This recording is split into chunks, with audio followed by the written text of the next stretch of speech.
అంటే ప్రాణాన్ని, మనిషి జీవితంలో ప్రాణం మించింది ఏది లేదు. మన ప్రాణం ముఖ్యం. ఒకడు లోకమనంతా సంపాదించుకుని చెప్పండి తన ప్రాణాన్ని పోగొట్టుకుని ఏమి ఉపయోగం? ఎన్నో కోట్లు సంపాదిస్తాం, ఎన్నో ఆస్తులు సంపాదించి చివరిగా తన ప్రాణం కోల్పోతే ఏమి ప్రయోజనం? లోకములో ఎంతోమంది అలా జరుగుతున్నాయి. కానీ ఏనండి, బైబిల్ ప్రకారం నేను చెబుతున్నానండి, నీకెంత దేవుడు ఇవ్వాలనుకున్నాడు భూమి మీద అది నీకు ఇస్తాడు. దేవుడు ఇచ్చి తీరుతాడు. దేవుడు పక్షపాతి కాదు. ఒకరినొక రకంగా మరొకరిని ఒక రకంగా కాదు. మీరు ఎప్పుడు దిగులు పడమాకండి. ఆయనే హెచ్చించువాడు అనండి, ఆయనే హెచ్చించువాడు, ఆయనే తగ్గించువాడు, ఆయనే గౌరవం ఘనతనిచ్చువాడు, ఆయనే సర్వం చేయగలడు. దీవించువాడు, బలపరచువాడు, స్థిరపరచువాడు. ఈ మాటలు అనుకుంటూ ప్రార్థన చేయి.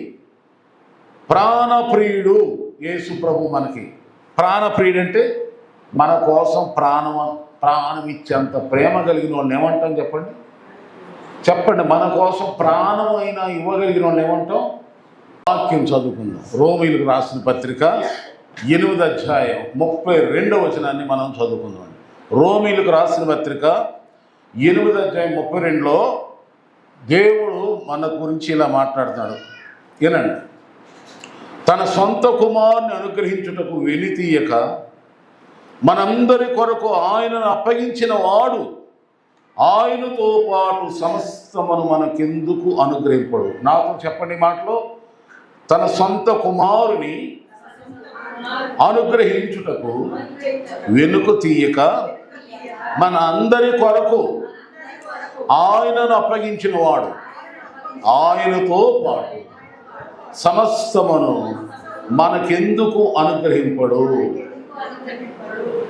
దీని అర్థం ఏంటంటే, యేసు ప్రభువునే మన కోసం శిలువ మరణానికి అప్పగించిన దేవుడు ఆయనతో పాటు సమస్తాన్ని మనకెందుకు ఇవ్వడు? ప్రశ్న మీలో, మీరు నాలో నేను ప్రశ్న. యేసు ప్రభు కంటే విలువైనది, ఖరీదైనది, గొప్పది భూమి మీద ఏమైనా ఉందా? బంగారం యేసు ప్రభు కంటే గొప్పదా? యేసు ప్రభు కంటే గొప్పదా? ఏదైనా ఉందా? ఈ ప్రపంచంలో ఎవరైనా గొప్పవాడు ఉన్నారు అంటే యేసు ప్రభువే కదా. ఆ గొప్పవాడు ఎక్కడో ఉన్నాడు. 1 యోహాను రాసిన పత్రిక 4:4 ఉంది కదా. ఆ గొప్పవాడు ఎక్కడో లేడు, నీలోనే నాలోనే ఉన్నాడు.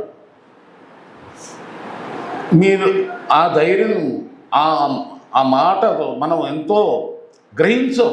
మనలోనే పెట్టుకుని దేవుణ్ణి, మనలోనే అద్భుతాలు చేసే దేవుడు మనతోనే ఉండగా మనం అటు ఇటు చూసి వాళ్ళని వీళ్ళని చూసి పాలవుతూ ఉంటాము, బెదురుతూ ఉంటాం. గాలిని చూసి మునిగిపోయినట్టుగా మునిగిపోతాం. ఆర్థిక పరిస్థితులు చూసి, అనారోగ్య సమస్యలు చూసి, మనుషులు పెట్టుకున్నటువంటి ఆ యొక్క శ్రమలో, ఆ మనుషుల ద్వారా కలుగుతున్న నిరుత్సాహం చూసి కులిగిపోతూ ఉంటాం. నీలోనే నాలోనే ఉన్నాడు అద్భుతాలు దేవుడు. లేని దాన్ని ఉన్నట్టు ఉన్నది సృష్టిస్తాడు, లేకపోతే సృష్టిస్తాడు. నీళ్లు అయిపోయినాయి, ద్రాక్షారసం లేదు, ద్రాక్షారసాన్ని నీళ్లతో సృష్టించాడు దేవుడు. గాలిని, సముద్రాన్ని అణిచివేశాడు. 5 రొట్టెలు 2 చిన్న చేపలు ఎవరికి సరిపోతాయ్యా? ఇన్ని వేల మంది ఉంటే. సృష్టిస్తాడు దేవుడు, లేనిది కలిగిస్తాడు. అయితే నీలోనే నాలోనే ఉన్న ఈ దేవుడు సృష్టికర్త. భయపడకూడదు. ప్రభువా నీవు నాలో ఉన్నావు, మనలో ఉన్న దేవుడు కనుక మన దేవుడు మన కోసం యేసు ప్రభు కంటే గొప్ప ఏదీ లేదు. ఆయననే మనకు అనుగ్రహించినప్పుడు ఆయనతో పాటు సమస్తాన్ని ఎందుకు ఇవ్వడు? ఆ సమస్తం అన్న చోట మీరు రాయండి ఏమేం కావాలి. సమస్తం అంటే ఏమేమి అవసరాలు ఉంటాయి, ఒక్కొక్కడికి ఒక అవసరం ఉంటుంది. రాయండి, ధైర్యంగా రాయండి, స్వతంత్రంగా రాయండి. ఇప్పుడు మనము దేవునికి దత్తపుత్రులు కాదు. దత్తత వేరు, సొంత వేరు. దత్తత అంటే పెంచుకున్నవాడు, సొంత పిల్లలంటే అందుకని యేసుప్రభువు ఏం చేశాడు? తన సొంత కుమారుని దేవుడు మనకు అనుగ్రహించాడు, తన సొంత రక్తాన్ని మన కోసం దారపోసాడు. అందుకే మన అందరం కూడా ఆయన సొత్తు. మనకిష్టమైంది ఆయన అడిగినప్పుడు ఆయన అది ఏది అని కష్టం కాదు మనకి ఇవ్వటానికి. మనం అడగటానికే కష్టపడతాం, ప్రార్థనకి వెళ్ళటానికి కష్టం, ఉపవాసం ఉండటానికి కష్టం, బైబిల్ చదవటానికి కష్టం. దేవుడు నీ ఇష్టం నెరవేరాలంటే దేవుని కోసం ఏ కష్టమైన వెనకడకూడదు. సరే, మన ప్రసంగం ఇవాళ ఏంటంటే మన దేవుడు ఎవరంటే ప్రాణప్రియుడు. చెప్పండి, ప్రాణప్రియుడు. దీనికోసం మీద ఎన్నో పాటలు కట్టారు, ఎన్నో పాటలు ఉన్నాయి. దీని గురించి పరమగీతంలో 3వ అధ్యాయం తెరవండి.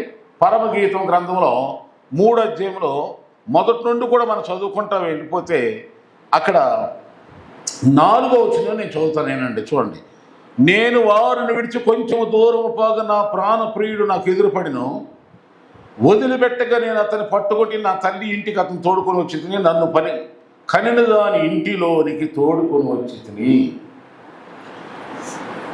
ప్రియురాలు అనగా సంఘము, విశ్వాసులు మనమే, సంఘస్థువి.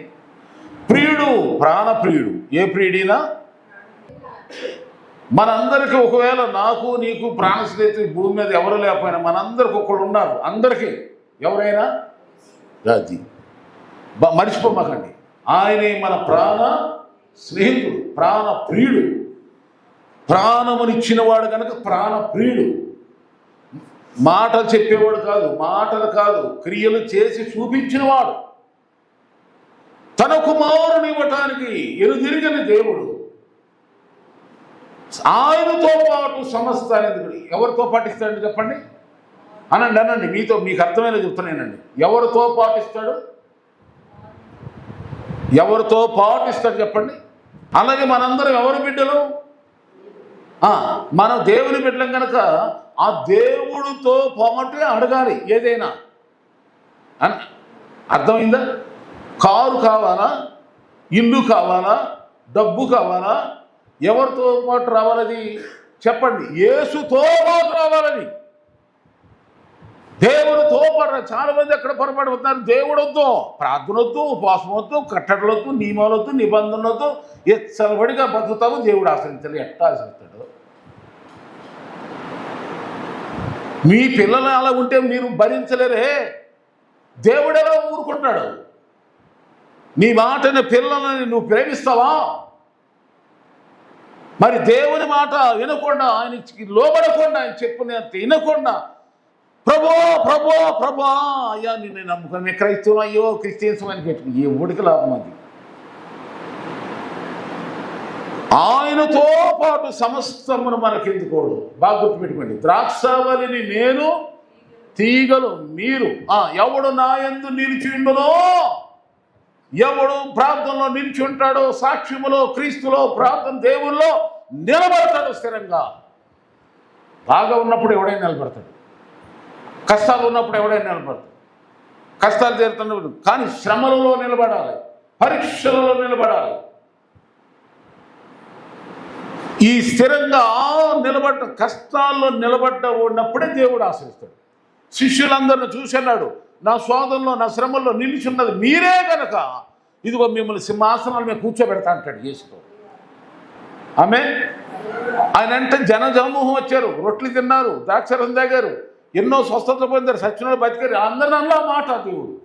ఎందుకంటే లేరు, లాభాలు పొందారు, మేలు పొందారు, స్వస్థత పొందారు, తిన్నారు, త్రాగారు, కానీ పోయారు. ఇప్పుడు నా సేవా జీవితంలో కూడా కష్టాల్లో, కన్యల్లో ఎంతమంది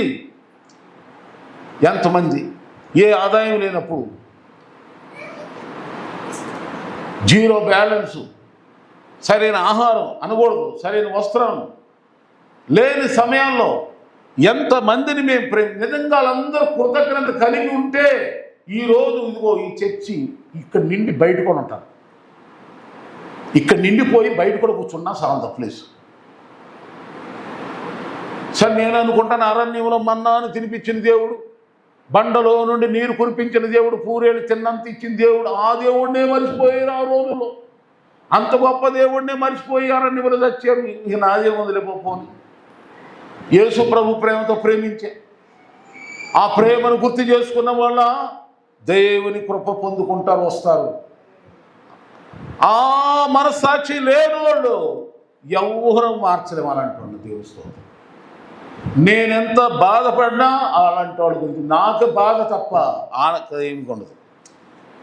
అందుకే నా మాట మనందరం అర్థం చేసుకోండి, దేవుని మాట యేసుతో పాటు. అందుకని యేసుతో, ఆయనతో ఉండు.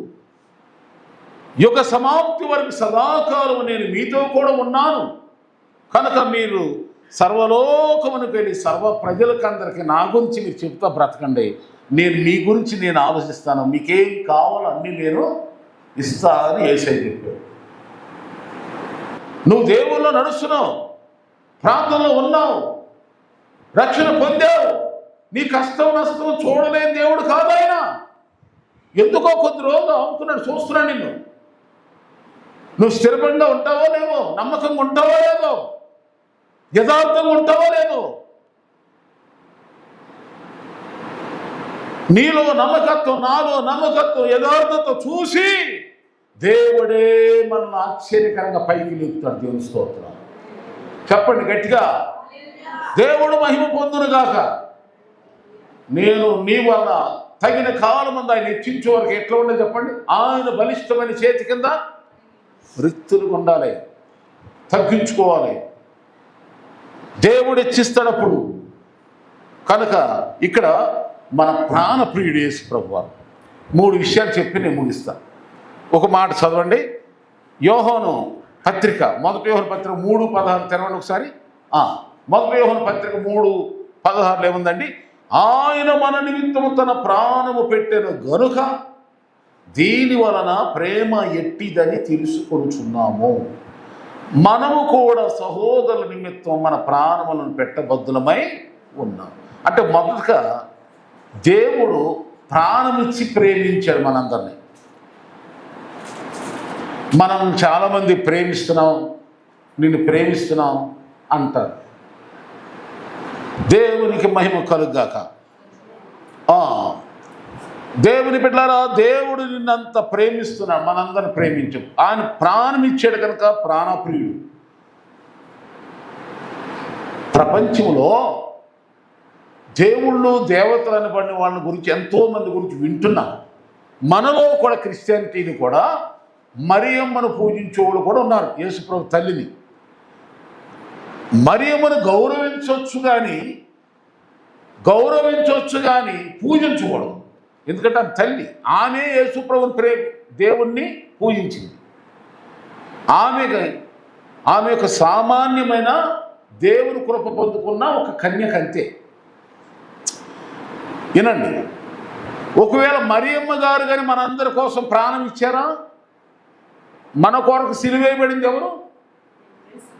లోకములో ప్రపంచంలో దేవీ దేవత అనబడినటువంటి ఎంతో మంది పేరు ప్రఖ్యాతులు గాంచిన వాళ్ళు ఎవరైనా ప్రజల కొరకు రక్తం చిందించి ఎవరైనా నేను దేవుణ్ణి అన్నవాళ్ళు ఒక్కళ్ళు చూపించండి ఎవరైనా. కనుక యేసు ప్రభువారు మనల్ని తన ప్రాణం ఇచ్చి ప్రేమించాడు. ఇది సత్యం. ఆమేన్. యేసు ప్రభు చనిపోయి తిరిగి లేచాడు. సమాధి ఇప్పుడు ఉంది. ప్రతి దేశ ప్రజలు అంగీకరించి తీరాల్సింది. ఇదేమి కట్టు కథలు కాదు, పుట్ట కథలు కాదు, కాకమ్మ కథలు అంతకడే కాదు. వినండి, యేసు సజీవుడు. ఆమేన్. అవునా? మనం సజీవులుగా ఉండాలి. అంటే జీవించుచున్న క్రైస్తవుడుగా ఉండాలి. చచ్చినటువంటి క్రియలు లేని విశ్వాసిగా ఉండమాకండి. పేరుకు క్రైస్తవులు ఉండదు. మనం గాడ్ ఈజ్ గుడ్ ఆల్వేస్. మనం ఏ పరిస్థితిలో ఉన్నా దేవుడు మంచివాడే. ఒకవేళ శ్రమ ఏదైనా వచ్చిందా మనం బాగు చేయడానికి ఆ శ్రమని మేలుగా మారుస్తాడు. ఆ కొదువునే దేవుడు సమృద్ధిగా మారుస్తాడు. నమ్మాలి. చీకటిగా ఉందా, అంధకారంగా అయిన జీవితం అనిపిస్తున్నావా, వెలుగుగా మార్చటానికే అంధకారం చూపిస్తున్నాడు దేవుడు. మనుషులందరూ ఒకప్పుడు నీ ప్రేమించారు, మనుషులందరూ నీ చుట్టూనే తిరిగారు, నిన్ను అభిమానించారు, నీకు వందనాలు చెప్పారు. కానీ ఇప్పుడు నీ తోడు ఎవరు రావట్లేదు, ఎవరు చూడట్లేదు, ఎవరు తోడు రావట్లేదు. ఇటువరకు ఇసుగు పుట్టేదేమో మనుషులు, కానీ ఇప్పుడైతే ఎవరు ఏంటి అనిపిస్తుందా? అదే అంధకార జీవితం, ఏకాంతం, ఒంటరి జీవితం. అలాంటి టైం ఎందుకు వచ్చిందో తెలుసా? మనుషుల ప్రేమ ఎలాంటిదో నువ్వు తెలుసుకుని దేవుని ప్రేమ వైపు మగ్గు చూపుతావని. దేవుని స్తోత్రం, ఆమేన్. స్తోత్రం. డబ్బు ఉంటే, రూపం ఉంటే, ఇదిగో నీకేనా అధికారం, శక్తి, పవర్ ఉంటే ఎవరైనా అందమైన వస్తారు. ఏమీ లేనప్పుడు ఎవరు ఉండరు, దేవుడు తప్ప. దేవుని స్తోత్రాలు. కనుక ఆయన నీకోసం నాకు ప్రాణం ఇచ్చాడు. ప్రాణం ఇచ్చిన దేవుడు, ఆయనతో పాటు యేసు నామములో అడుగుతున్నాం. ప్రార్థన చేసినప్పుడు మనందరం ఏమని అడుగుతాం చెప్పండి? ఆఖరి ముగింపులు ఏమంటాం? యేసు నామములో. అంటే ఆయన లేకుండా మనకేది. కానీ అసలు అలా కాదు. నువ్వు ఉదయాన్నే లేగ్గానే ఉదయం కొంచెంసేపు, ఏ టైంలో చేస్తావు నాకు అనవసరం, నైటుకు కొంతసేపు ప్రార్థన చేసుకోవాలి. పగలు ఎప్పుడైనా ఒంటరిగా సమయం దొరికిందా, డ్యూటీలో ఉన్నావా, టైం ఉందా, ఏకాంతం ఉందా, అక్కడెక్కడైనా ప్రార్థన చేయాలి.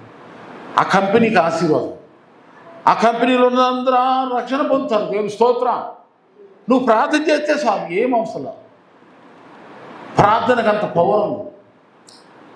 ఒంటరిగా ఉన్నావా, ప్రార్థన జీవితం లేని వాళ్ళు ఏం చేస్తారు? రోడ్ల మీద కూర్చుని కబుర్లు చెప్పుకుంటారు.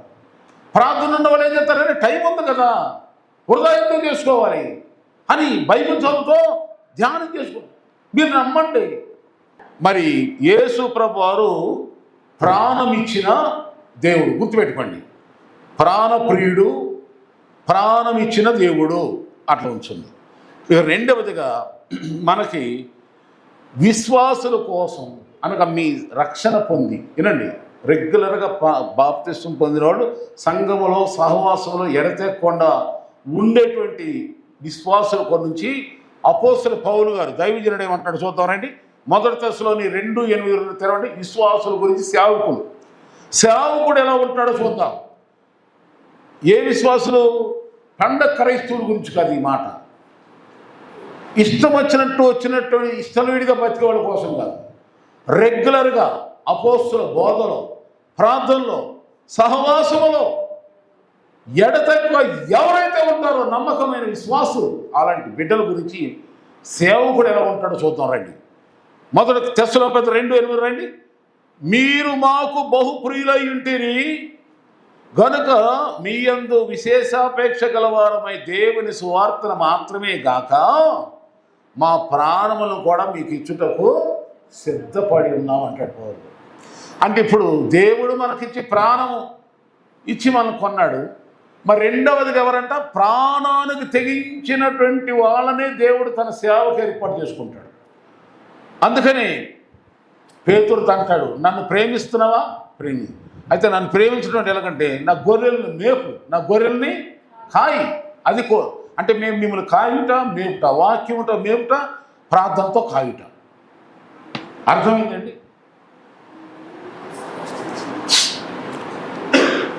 మాకేదైనా దేవుడు బయలుపరిచినప్పుడు ఖచ్చితంగా వస్తాం. మనస్సాక్షి ఊరుకోదు.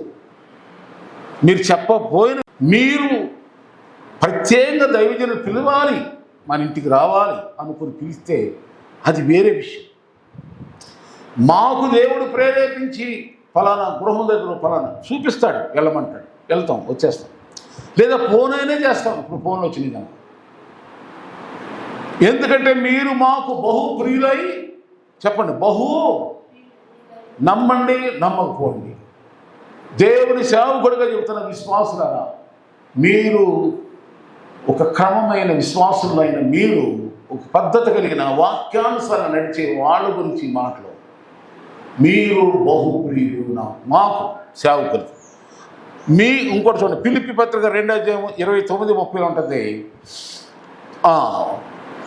అక్కడ ఏముంటుందండి? ఎపఫ్రోదితు అనే ఒక సేవకుడు అంట తన ప్రాణమునైనా లక్ష్య పెట్టక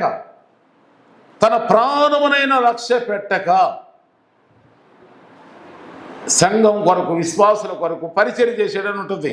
ఫిలిప్పి 2:29-30. ఇంకా ఫిలోమోను పత్రిక ఒనేసిము అనే ఒక విశ్వాస గురించి అపోస్తలుడు పౌలు అంటాడు, నా ప్రాణం వంటి వాడైన అతనిని నీ యొద్దకు తిరిగిపోయావు. అంటే పరిచర్య చేస్తున్నాడు, ఆయన పరిచారం చేస్తున్నాడు ఒనేసిము పౌలు గారికి. ఈ పరిచర్య చేస్తున్నటువంటి వ్యక్తి, ఆ విశ్వాసి దైవజనుడికి ప్రాణంతో సమానం. 3 ఎక్కువ చెప్పట్లేదండి. మీరు క్రమము తప్పని కట్టుదిట్టంగా దేవుని ఎదుట మీరుంటే మీరు దేవుని ప్రాణం ఇచ్చి కొన్న దేవుని బిడ్డలు అవుతారు. రెండవదిగా దైవజనుడు ప్రాణానికి తెగించి మిమ్మల్ని కాచే బాధ్యత తీసుకుంటాడు. ఆమేన్. ఇక 3వదిగా మరి మనం ఏం చేద్దాం? మరి విశ్వాసులు మనం ఎలా ఉండాలి? మరి మన ప్రాణాలు ఎలా ఉండాలో మనం కొన్ని మాటలు మీ గురించి, మరి మీరు ఎలా ప్రేమ కలిగి ఉండాలో చూద్దాం. చూడండి, మీ ప్రాణం ఒకటి, దేవుడేమో తన ప్రాణం ఇచ్చాడు మనందరి కోసం. రెండోది, దైవజనుడు మీ కొరకు చెప్పండి ప్రాణం ఇస్తాడు. నిజమైన దైవజనుడు నువ్వు నిజంగా ఉంటే, నా ప్రాణమును నాకెంత మాత్రము ప్రియమైనదిగా నేను ఎంచట్లేదు అంటాడు పౌలు. నిజంగా దైవజనుడు ఏమండి మీరు ఆలోచించండి. ఫస్ట్లో ఎవరైనా సేవకుడు ప్రేమిస్తారా? తెలియదు కదా, తెలియదు. అప్పుడు మేమే కొన్ని క్రమాలు నేర్పిస్తాం. ఆ పద్ధతి ప్రకారం నడుచుకుంటారు. పద్ధతిగా నడిచిన విశ్వాసులు అందరూ, సంఘము దేవుని బిడ్డలారా, మీరు మాకు ప్రాణములు అంటూ బహుప్రియులు, మీ కొరకు ప్రాణం ఇవ్వటం కూడా వెనకాల. అది దేవుడు మా గుండెల్లో పెట్టిన మంట, రోషం.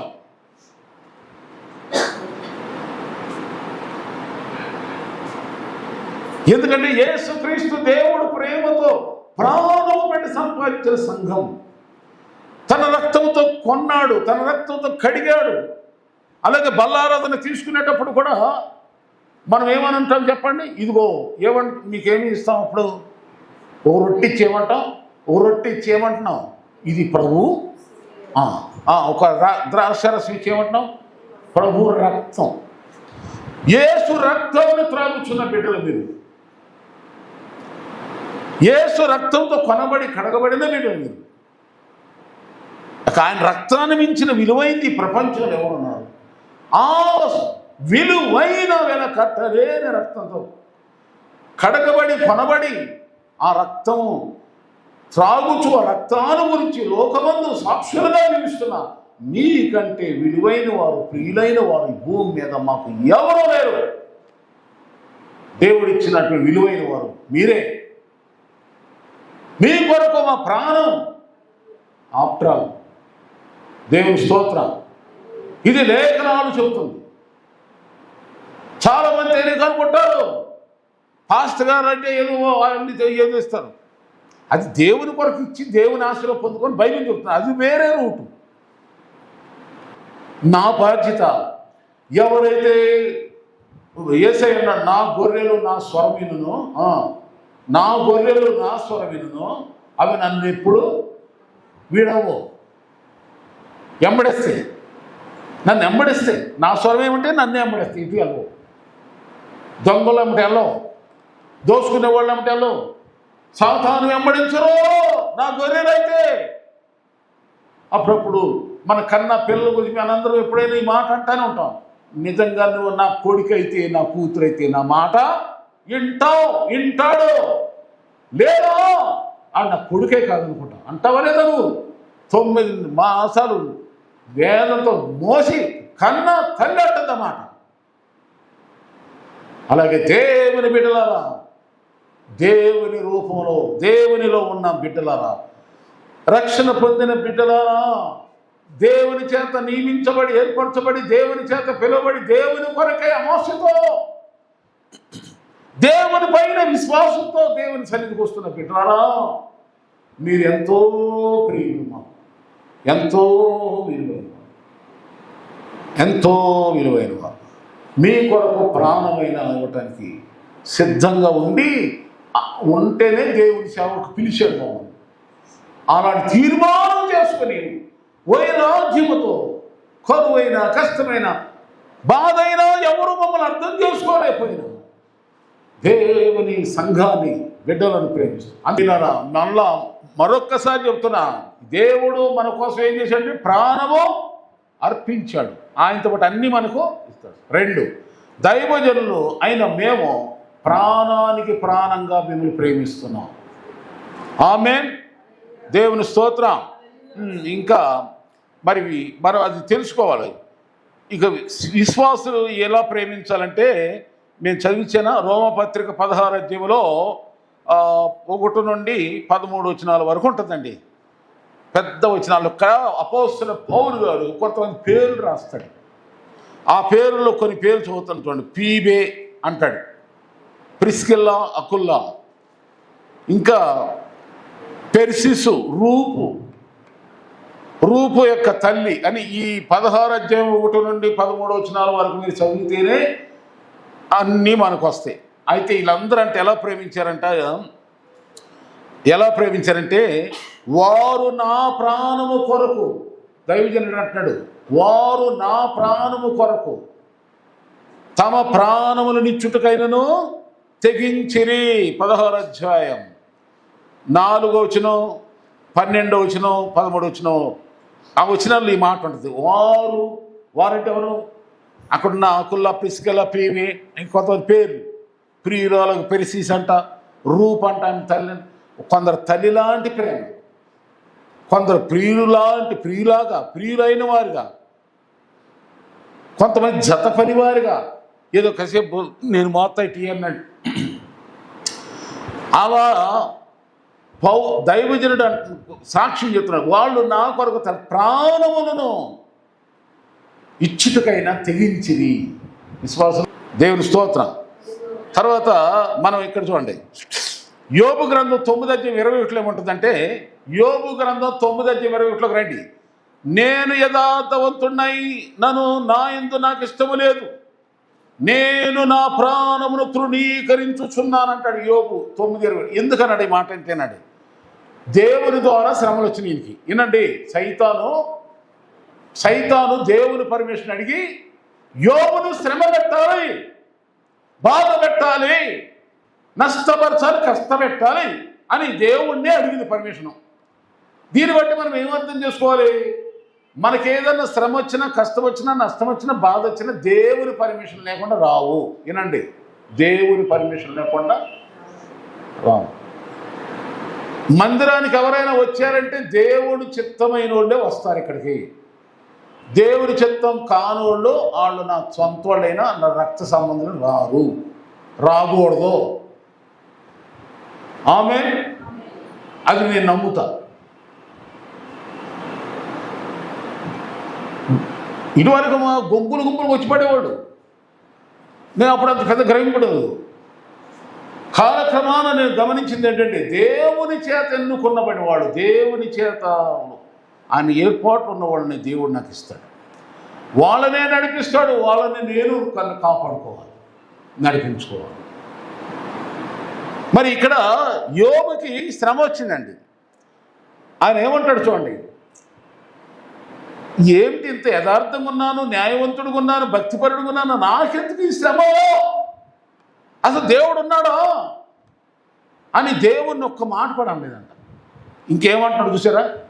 బతికితే బతుకుతాను, సత్తే సత్తాను అని ప్రాణాన్ని ఆ దేవుడు పెట్టిన శ్రమలకి అప్పగించేసుకున్నాడు. దేవుడు పెట్టిన శ్రమలకి అంతే, ఎత్తి పోతే ప్రాణం పని, దేవుని చిత్తమే జరుగును కాక. ఆమె ఆయన అనుమతి లేకుండా నాకేమో రాదు, ఈ నష్టం రాదు, కష్టం రాదు, దుఃఖం రాదు. వచ్చిందా పోనీ, ప్రాణమే నాకు వస్తుంది. ప్రాణం మీద అసహ్యం పుట్టింది. ఎవరైతే దేవుని నిమిత్తం శ్రమల్లోనైనా ప్రాణాన్ని ద్వేషించామనుకోండి, బైబిల్లో ముందే చెప్పాడు దేవుడు, ఎవడైనా నన్ను వెంబడింపగోరినట్లయితే, నన్ను వెంబడింపగోరినైతే, లూకాసు వార్త 14వ అధ్యాయం తెరవండి. లూకాసు వార్త 14వ అధ్యాయం 25-26.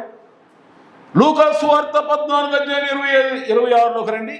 బహుజన సమూహములు ఆయనతో కూడా వెళ్ళుచున్నప్పుడు ఆయన వారి తట్టు తిరిగి, ఎవడైనను నా యొద్దకు వచ్చి తన తండ్రిని, తల్లిని, భార్యను, పిల్లల్ని, అన్నదమును, అక్కచెల్లెలు, తన ప్రాణమును సహా ద్వేషింపకుంటే వాడు నా శిష్యుడు కాడు. శిష్యులు, క్రైస్తవులైన మనందరికీ ఇప్పుడు క్రైస్తవులు అంటున్నాం, కానీ ముందుగా క్రైస్తవులకు ఉన్న పేరేంటంటే శిష్యులు. శిష్యులు, శిష్యులు అనండి, శిష్యులు చెప్పండి అందరూ, శిష్యులు. శిష్యులు అంటే అర్థం ఏంటంటే చెప్పినట్టు వినేవాళ్ళు. ఎవరండి? చెప్పినట్టు, గురువు చెప్పినట్టు వినేవాళ్ళు శిష్యులు. క్రైస్తవులకున్న మొదటి పేరు శిష్యులు, తర్వాత క్రైస్తవులు అని వచ్చింది. అంటే క్రీస్తుతో ఉంటున్నాం కనుక క్రైస్తవులు. విన్నారా? కనుక దేవుని బిడ్డలారా గమనించండి, సమస్తాన్ని ద్వేషించాలి. సమస్తమును, తల్లని, పిల్లని, చిల్లని ఏమి అడ్డు పెట్టకూడదు. దేవునికి మనకు మధ్యలో ఎవరు అడ్డు రాకూడదు. చివరికి నీ ప్రాణం కూడా విలువ అసలు లెక్క చేయకూడదు. ఎందుకంటే ఏం చెప్పాలి? దేవుడు ప్రాణం ఇచ్చి నిన్ను కొన్నాడు. రక్తం, ప్రాణం అంటే ఒక మాట చదువుతాను చూడండి. ప్రాణం అంటే దాని అర్థం బైబిల్ ఏం చెప్తుందో చూద్దాం. ప్రాణానికి నిర్వచనం ఆదికాండం 9:5 తెరవండి. ప్రాణానికి నిర్వచనం ఏంటో ఇప్పుడు చూపిస్తా. అంటే ప్రాణాన్ని మరో మాట బైబిల్లో చూడండి, 9:5 చూడండి. మరియు మీకు ప్రాణమైన మీ రక్తమును గురించి విచారణ చేయదును, దాని గురించి ప్రతి జంతువును నరులను విచారణ. అంటే అర్థం ఏంటి? మీకు ప్రాణమైన మీ రక్తమును గురించి. అంటే మన ప్రాణానికి ఉన్న మరో పేరేంటి అనండి? ఏంటది? రక్తం, రక్తం, రక్తం. అందుకని యేసు ప్రభువారంతా తన చనిపోయాడని ఎప్పుడు నిర్ధారణ చేసుకున్నారు? అన్ని శ్రమలు పెట్టి, అన్ని పోట్లు పొడిచి, అంత రక్తం అంత కారణం ఇంకా బతుకున్నాడేమో అని ఆఖరి ఛాన్స్గా ఒక బల్లిని తీసుకెళ్ళించే డొక్కలో పొడిచాడు. అప్పుడు ఆ డొక్కలో నీరు కారుతున్నప్పుడు, ఓయ్ పోయాడురా, చనిపోయాడు అన్న. అంటే యేసయ్య మన కొరకు ఏమి ఇచ్చాడు? రక్తం అంతా ఇచ్చేసాడు. యేసు రక్తం ఒక్క బొట్టు కూడా లేదు. ఇంతగా ప్రేమించబడం మన ముందుగా మనం చదివిన వచనాల్లో ఆయనతో పాటు అనండి, ఆ రక్తంతో పాటు, ఆ శిలువ శ్రమను పొందిన యేసయ్యతో పాటు నీకు ఏదైనా ఇంత పాడినది, ఏమైనా చేయగలవు. ఏంటి? ఏమైనా చేయగలడు, కథ మొత్తం మార్చగలడు. ఏదైనా ఆయన నామంతో, ఆయనతో ఉండి ఫైట్ చేయి. ఆయనతో ఉండి, ఆయనలో ఉండి, ఆయనతో ఉండు. ఈ 3 మాటలు గుర్తుపెచ్చుకోండి. ఒకటి, యేసయ్య నీ కొరకు ప్రాణం పెట్టాడు. ప్రాణం మాటలు కాదు, ప్రాణప్రియుడు, ప్రాణం ఇచ్చిన దేవుడు. రెండవదిగా దైవజనులు కూడా ఎలాంటి మనకి? ప్రాణంగా ప్రేమించే దైవజనులు దేవుడు మనకి ఇచ్చాడు. ఆమేన్. 3, మనం ఎవరిని ప్రేమించాలి మరి? మన ప్రాణం అనండి. ఎవరిని? సేవని, సంఘాన్ని, సేవకుడిని. ప్రాణానికి ప్రాణంగా ఉండాలండి. ఫార్మాలిటీగా, ఆచారంగా, అలవాటు ప్రకారంగా నచ్చితే నచ్చపోదు. సరైన శిష్యుడు ఎవరంటే గురువు తిట్టినా కొట్టినా పడేవాడే నిజమైన శిష్యుడు. ఆమేన్. ఒక గురువు గారు, ఒక పాస్టర్ గారు ఒక కోపం వచ్చి భయంకరంగా తిట్టాడంట ఆ శిష్యుడిని. భయంకరంగా తిట్టాడంట. అసలు నువ్వు పనికే రావరా సేవకి, అదిరా ఇదిరా, నువ్వు వెళ్ళిపోరా, తెల్లారేసరికి నాకు కనపడ్డాడు, ఊరుకోనన్నాడు. ఆయన ఇక వెళ్ళిపోయి ఉంటాడు, నేను బాగా తిట్టేశాను కదా అనుకుంటే ఆ శిష్యుడు వెళ్ళకుండా ఆ చాటును ఎక్కడ మోకళ్ళేసి అలా అత్యంత ప్రార్థన చేస్తూనే ఉన్నాడు. అప్పుడు ఎన్న వాళ్ళందరూ అనుకున్నారు ఆడు ఉన్నాడు, వెళ్ళిపోతాడు. అప్పుడు ఆ గురువు గారు వచ్చి ఆయన కాళ్ళు పట్టుకుని, కాళ్ళు కడిగి, ఒరే నేను నా సొంత కొడుకు అయినకు ఉండేవాడు కాదు, నేను తిట్టిన తిట్లకి నా సొంత కొడుకు కూడా ఉండేవాడు కాదయ్యా, నువ్వు ఎంత మంచోడురా, నేను ఎంత దుర్మార్గుండ్రా, నోటికి వచ్చినట్టు తిట్టేశాను నేను అని కళ్ళ నీళ్ళతో కాళ్ళు కడిగేసి అప్పుడు అతనికి ప్రమోషన్ ఇచ్చేసాడు గురువు. దేవుని వాక్యం చెప్పేది కొంతమంది ఇది నా కోసం చెప్పాడు. అవును నా కోసం అయ్యా చెప్పడం కన్నా నన్ను లాగబెట్టుకుంటే అన్ని లోబడవచ్చు. దేవుని స్తోత్రం. నా కొంతమంది విశ్వాసం అలాంటి వాళ్ళు నేను చూశా. అయ్యా నీ చేతులు లాగబెట్టాను ఒకటే నా బుద్ధి వస్తుంది. దేవుని స్తోత్రం. అమ్మ వద్దమ్మా అలా అన్నావు కదా, అది నిజంగా కొట్టినట్టే. ప్రార్థన చేస్తాం. దైవం విరిగి నలిగిన బలియోనమునకై నా హృదయమర్పింతును. విరిగి నలిగిన బలియోగమునకై నా హృదయమర్పింతును. రక్షణ పాత్ర చెవుని నిత్యము నిన్ను వెంబడించెదను. రక్షణ పాత్రను చెవుని నిత్యము నిన్ను వెంబడించెదను. ఏడాది దూడనా వేలాది కుటేదనా. ఏడాది తోడలనా వేలాది పొటేళ్ళనా నీవు చేసిన ఉపకారములకు ఏనండి ప్రియులారా, ప్రాణప్రియుడు యేసయ్య మనల్ని ప్రాణానికి త్యజించి కాపాడే కాపరులని దేవుడు మనకి ఇచ్చాడు. పాస్టర్ గారిని, దైవజనుడు. మూడోదిగా మన ప్రాణాలతో మనం ఏం చేయాలి మరి? నేను చెప్పడం చాలా ఉన్నాయి. ఇప్పుడు బాధల్లో, కష్టాల్లో, నిరాశలో, నిరుద్యోగంలో ఉన్నప్పుడు అయ్యా ప్రార్థన, పాస్టర్ గారు ప్రార్థన తప్పు లేదు, అడగండి, ప్రార్థన చేస్తాం. అవసరం మేము తినేదే మొత్తం మీకు పెట్టేసేస్తాం. అది మా ప్రేమ. అది మా ప్రేమకి మేము వెలకడతలేదు. ప్రేమించే పనే మాది దేవునితో. కానీ దేవుడు మీకు కడుపు నిండా ఇచ్చినప్పుడు, మీరు ₹1 సంపాదించినప్పుడు, మీరు కోరిన వస్తువులు కొనుక్కున్నప్పుడు, అప్పుడు ఎందుకు ఉండదు అబ్బా ఈ ప్రేమ? అప్పుడు ఎందుకు ఉండదు ఈ విరిగిన హృదయం? అప్పుడు ఎందుకు ఉండదు ఈ ఏడుపు? అప్పుడు ఎందుకు ఉండదు కన్నీరు? అంటే దేవుడు నీకు ఇవ్వటం తప్పు చేశాడా? అప్పుడు మేము ప్రార్థన చేసేవాళ్ళం, ప్రభావితంగా బిడ్డలకు మంచి ఉద్యోగాలు రావాలి, వీళ్ళు చదివిన చదువుకు తగిన జాబులు రావాలి ప్రభా, బాగా చదవాలి, ప్రమోషన్ రావాలి, మంచి స్థితిలోకి వెళ్ళాలి ప్రభా అని కళ్ళను నిలబెట్టి ఏడ్చే చేతులు కళ్ళు ఇవి. క్షేమం కోరి, మేలు కోరి ఎంతమంది కొరకు ప్రార్థన చేసేటువంటి ఈ నోరు ఇది, కళ్ళం నీళ్ళు. ఎందుకంటే వీళ్ళు ప్రబలితే, దీవించబడితే, ప్రభో ఇలా ఆకలితో ఉండొద్దయ్యా, ఆహారం కలిగి ఉండాలి నాయన. అయ్యా సొంత ఊరిలో, బంధువుల మధ్యలో, స్నేహితుల మధ్యలో, బస్తీలో అందరూ వీళ్ళు ఘనంగా బ్రతకాలి ప్రభా. వీళ్ళకేమి కావాలో నాయన వీళ్ళకి అనుగ్రహించే నాయన యేసయ్యా, నీకే మహిమ కలుగుతుంది ప్రభా. వీళ్ళు ఇలా ఉండొద్దు నాయన, నిరుపేదలుగా, పేదవాడుగా, దిక్కు లేనివారుగా, ఇల్లు లేనివారుగా, స్థలం లేనివారుగా, ఏమీ లేనివారుగా ఉండొద్దు. అన్నీ కలిగి ఎక్కడ ఏ పదవ లేకుండా సర్వసంపదలతో, సకల ఐశ్వర్యాలతో దీవించబడినగాక ఆశ్రయించబడాలని ప్రార్థిస్తే దేవుడు కనికరించాడమ్మా. కనికరించాడు కదా. కనికరించిన దేవుడు తప్పు చేసినట్ట. ఇప్పుడు ఎలా ఉండాలి మరి? అయ్యో ప్రాణం ఇవ్వలేము, పోని ప్రాణం ఇచ్చే తెగింపు మీరు లేకుండా ఒక డిసిప్లిన్గా నా సంఘక్రమాన్ని పాటించింది చాలు. నా ప్రాణం ఇంక ప్రాణం ఇవ్వకూడదు.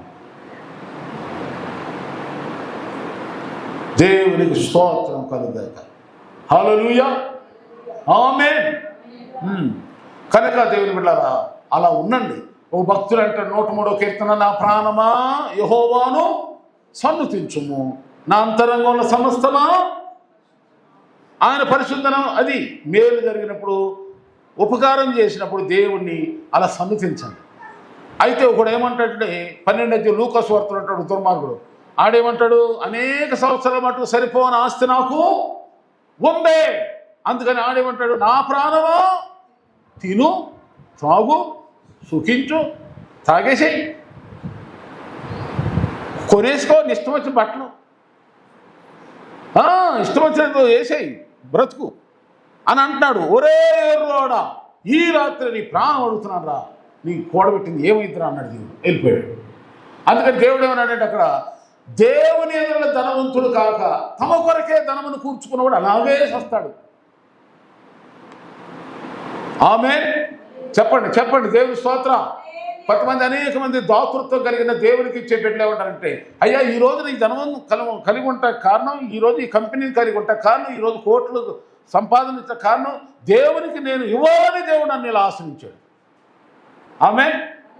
దేవుని సేవకులు ప్రోత్సహించడానికి, దేవుని సంఘాన్ని క్షేమాభివృద్ధి కలిగించడానికి. అందుకే అబ్బా ఎంత బుద్ధి కలిగిన వెళ్ళాలంటాడు. అలా ఉందుగాక, దేవుని స్తోత్రం. అలాంటిది ప్రాణం, మన ప్రాణంతో ఉంచిన దేవుడు, ఆ ప్రాణం దేవుడు ఇలా బలపరిచాడు. ఈ ప్రాణానికి సరిపోయిన కోరిన తిండి దేవుడు పెడుతున్నాడు. ఈ ఈ ఈ యొక్క మట్టి దేహానికి విలువైన వస్త్రాలు ఇచ్చాడు. దేవుడు చేసిన, అయ్యా నీవు చేసిన ఉపకారం నీకు ఎంత రోగంలో అందరు చస్తారన్న, డాక్టర్ కూడా చస్తారని, కానీ దేవుడు నాకు బతికించాడు.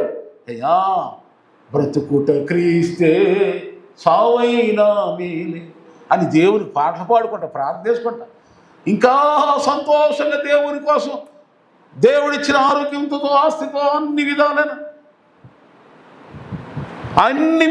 దేవుడిచ్చిన సుఖ సౌఖ్యాలతో దేవుని మహిమపరచు. దేవుని స్తోత్రం. నన్ను మహిమపరిచిన వాడిని నేను మహిమపరుస్తాను దేవుడు.